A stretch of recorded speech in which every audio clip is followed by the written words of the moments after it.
আসসালামু আলাইকুম দর্শক, শুভেচ্ছা নিন। আপনাদের সবাইকে স্বাগত জানাচ্ছি আমি কনক সরোয়ার।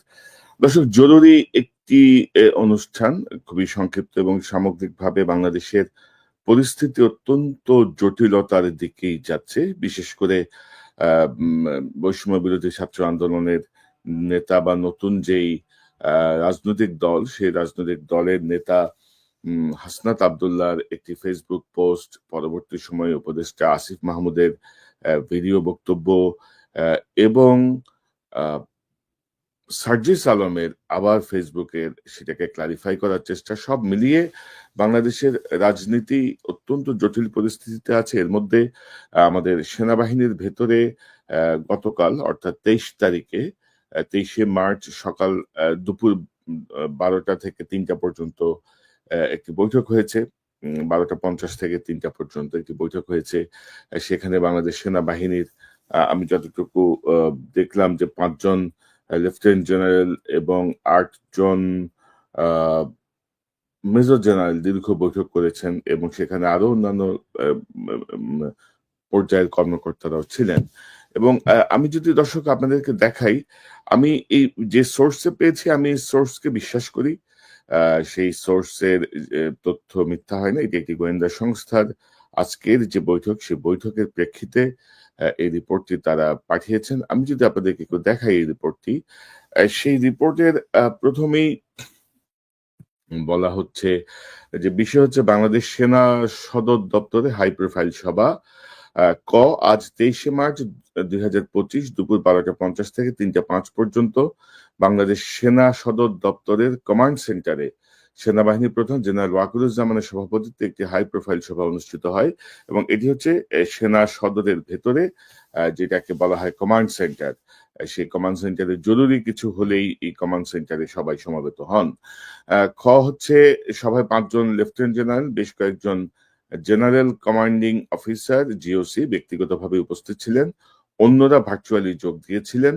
এছাড়াও সেনা সদর দপ্তরের সকল পরিচালক, ব্রিগেড কমান্ডার এবং ঢাকার বাইরে থেকে আসা 7ম, 9ম, 55 ও 66তম পদাতিক ডিভিশনের জিওসিরা ব্যক্তিগতভাবে উপস্থিত ছিলেন।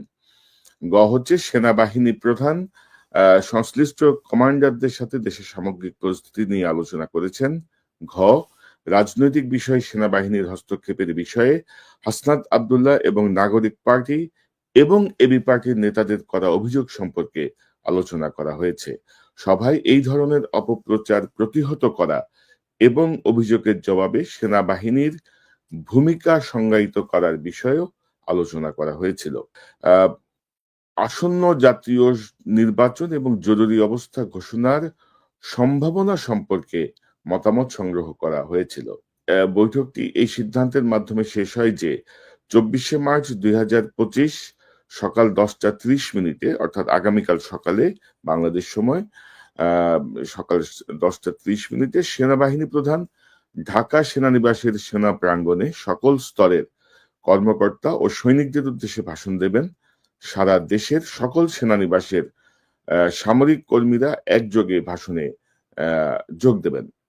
অর্থাৎ আপনাদের মনে আছে অগাস্টের 3 তারিখে যে যে ভাষণটি তিনি দিয়েছিলেন, যে দরবারটি তিনি করেছিলেন, সেরকমই একটি প্রস্তুতি নেওয়া হয়েছে আগামীকাল সকাল 10:30টায়।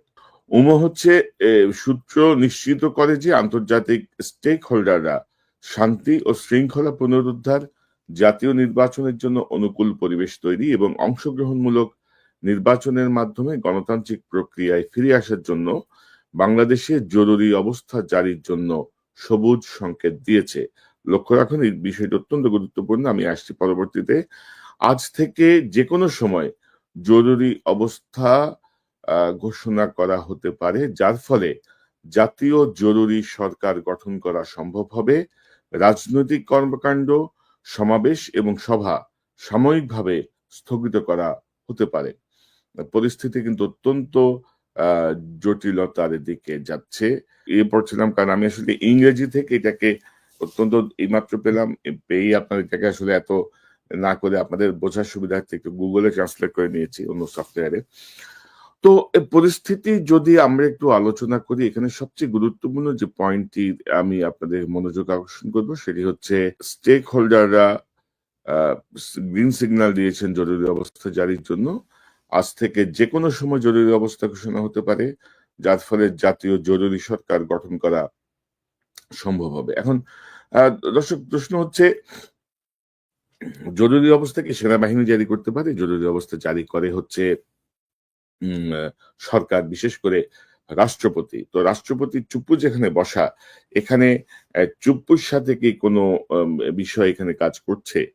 মানে আমার একটু সন্দেহ হচ্ছে, কারণ সেনাবাহিনী তো আসলে জরুরি অবস্থা জারি করতে পারে না। সেনাবাহিনী ক্ষমতা দখল করতে পারে, সেনা শাসন জারি করতে পারে সকল কিছু বন্ধ করে দিয়ে। কিন্তু সেক্ষেত্রে কি চুপ্পুর গোপন সিগনালে এই জাতীয় কোনো প্রস্তুতি নেওয়া হচ্ছে? এই যে জরুরি অবস্থার কথা বলা হচ্ছে, ডক্টর ইউনূসের কি এই বিষয়টি অবগত আছেন?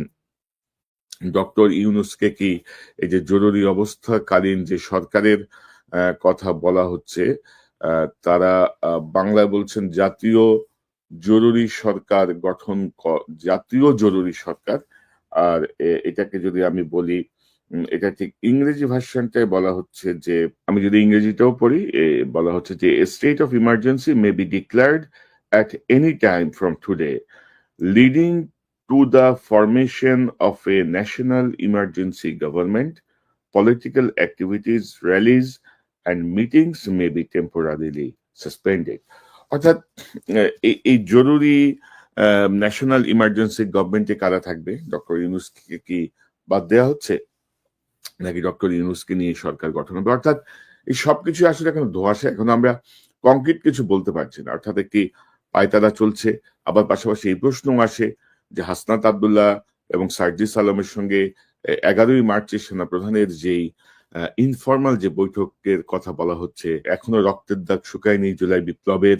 এই সময় যদি যে কোনো ফরম্যাটে যদি আওয়ামী লীগকে কেউ ক্ষমতায় আনার কথা চিন্তা করে, রিফাইন্ড আওয়ামী লীগের কথা বলে, দেশের রাজনৈতিক পরিস্থিতি উত্তপ্ত হয়ে উঠবে, এটা খুবই স্বাভাবিক। তো এখানে কি এই হাসনাত, সার্জিস বা সেনাপ্রধান মিলে কোনো ষড়যন্ত্র হয়েছে?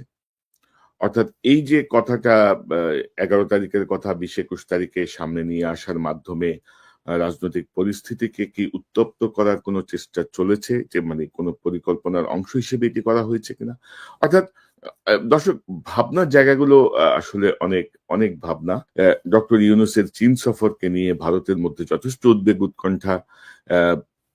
সেই জায়গাটায় চীন সফরকে ঠেকিয়ে দেওয়ার জন্য কি এটি করা হচ্ছে কিনা দেখে আগামীকাল সেনা প্রধান জেনারেল ওয়াকারুজ্জামান সেনা কর্মকর্তাদের বা সেনাবাহিনীর উদ্দেশ্যে যে ভাষণ দেবেন, সেখানে তিনি কি বলেন। তো দর্শক, দেখা যাক পরিস্থিতি কি হয়, কোন দিকে যায়। দর্শক, এই চ্যানেলটি সাবস্ক্রাইব করে আমাদের পাশে থাকুন, এই চ্যানেলের মেম্বারশিপ নিয়ে আমাদের পাশে থাকুন। আবারও দেখা হবে ইনশাল্লাহ। আসসালামু আলাইকুম।